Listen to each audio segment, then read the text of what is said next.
Good day everybody, Vanny001 here with another commentary on Battlefield Bad Company 2. Today I'm playing Atacama. I've got my UZI M9 M136, explosive upgrade, explosive damage. It's always a good mix for the engineer kit. Don't really need a red dot sight. Once you get used to the weapons, you can pretty much take your red dot sights and your 4x off.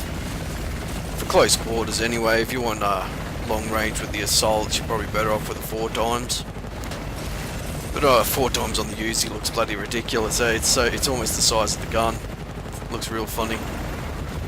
So we've been chopping in, and we've dropped out, me and Aussie. One of the PSY clan flying the chopper at the moment.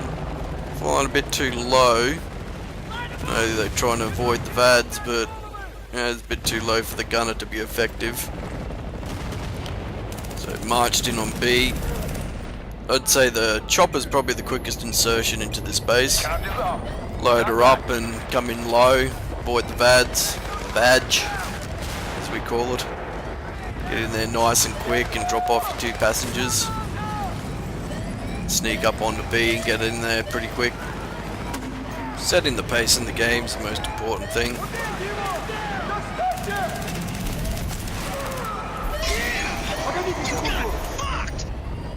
Yes, they certainly did get fucked, didn't they? Had a bit of a feeling someone might be down on B about then. So yeah, pretty much B's gone, A's lit. Wasn't much of a bloody defense these guys were putting up. Mainly put this video up just to show you the various ways to get in nice and quick to this base. Really not necessary to be using C4 quads and that. If you plan your attack, coordinate your attack, dual light the crates, you know, you just have that dual arm that makes the enemy make a decision, you know, do I go here, do I go there? And there's only going to be probably 4 or 5 guys that are going to, you know, be effective in the game. You're going to have, you know, probably 6 snipers or so, probably, and it's pretty ridiculous on Atacama to be sniping. And you have people that, when you're defending this base, that sit all the way back and snipe in. They might get 10 kills, 12 kills, but they'll lose the game. And, as I've said, in my book, winning's what counts. Your win-loss ratio, not your kill-death ratio. That's the sign of a, you know, an effective player, a good player in my book. So yeah, we've already got A lit on the next base. It's because they're not pushing on us. They're holding back constantly. They're sitting back and they're not moving in. We've set the pace here. We're running, we're moving quick. We're not, you know, sitting back sniping. As I've said in previous videos, you set the pace, you win the game. If you know, get bogged down in an attack, guys are just constantly, you know, pushing on you. They're the ones that have set the pace, and you've lost. So the more effective you are at moving into the base quickly, setting up a spawn position, the better chance you have of getting the crates and overwhelming your enemy just with your speed alone. So, oh, fucked up. Caught by the vag then. Jesus. Had teeth and all. So, coming in on big ass titties there. Loaded up with his spaz, which he recently platinum. Got my Atari, very effective at the medic class he is. Here we go. Almost. He almost stole that from me, Aussie did. He goes, oh mate, almost shot him. Yeah. So I think I was about 4 kills away from going gold on my knife, so I was after him big time I was. So actually I think a few guys started quitting from this match. They just couldn't handle the pace and couldn't handle being overwhelmed quickly. Which, you know, you'll get. Guys will quit, people will quit, and may as well just go for the points. Not our fault they quit. They made the choice, so we'll just go for your crates and we'll get the points. And you know, you can go find another match that you're going to go and quit. I say fight to the bitter end. You never know, you might surprise yourself. I've often been very surprised that we pulled a match out of our asses. I think that guy was standing still there. I think he was about to quit, so that's why he's just standing there. A bit of a tricky, if you don't know, you can light B crate from the other side of the wall on this particular base. Doesn't work on some of them, but it works on that one. So you want to move, you just got to constantly keep moving, eh? If you're going to stay in one spot and camp, you're going to bog down and you're going to get stuck. Just not be moving any further forward. I think I just yoinked a knife from someone right then. As you can see, I don't usually bring the sight up for the UZI. I'm a bit of a hip firer with it.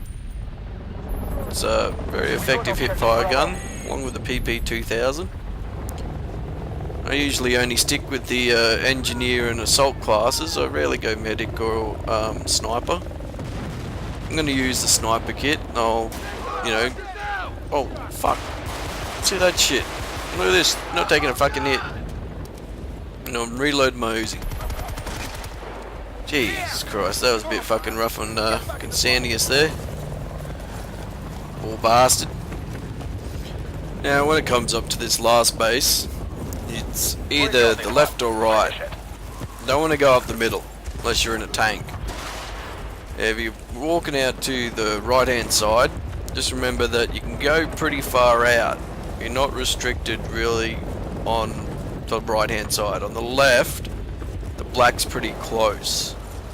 It's only a pretty narrow corridor on that left hand side. But as you can see on the right, all the way out to that warehouse, to the crane, and you can go all the way around to the back. It's a pretty nice spot to set up a spawn position, especially around one of the cranes that have fallen down at the back there.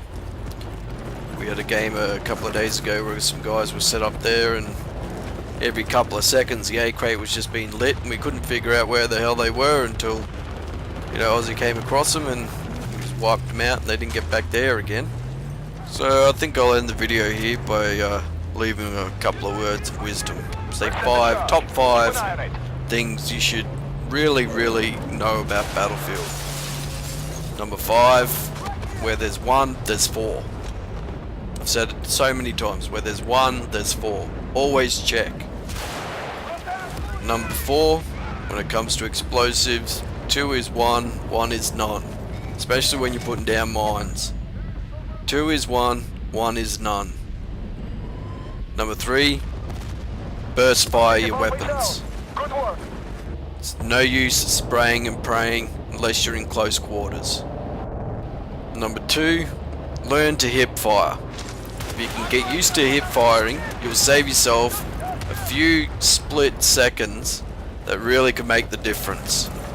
Especially when it comes to your connection issues you may have if you're, you know, in Australia or wherever. According to your ping rate, that's where the hit detection comes from. So, you know, learn to hip fire. It may save your life. You won't have to bring your scope up. Okay, number 1. And no one's really probably going to like this one, but number 1, don't be a Wookiee. Don't be a tree camping, corner sitting, mortar strike spamming Wookiee. You ruin the game. That is my opinion alone. I know people won't agree with it. But if you're gonna sit there and just spam your mortars and sit back, not getting into the action, taking say 10, 15 kills, and then thinking you're the world's best, or even if you get 50 or 60 kills with like 3 deaths, I don't really care. Did you win the match? Most likely not. Check the guy's stats at the end of the game, and I bet you any money he has a terrible win-loss ratio, and that's all that really matters. Well, I hope you enjoyed the action so much as it was. Remember to rate, comment, subscribe, and I'll catch you later. Have a good one.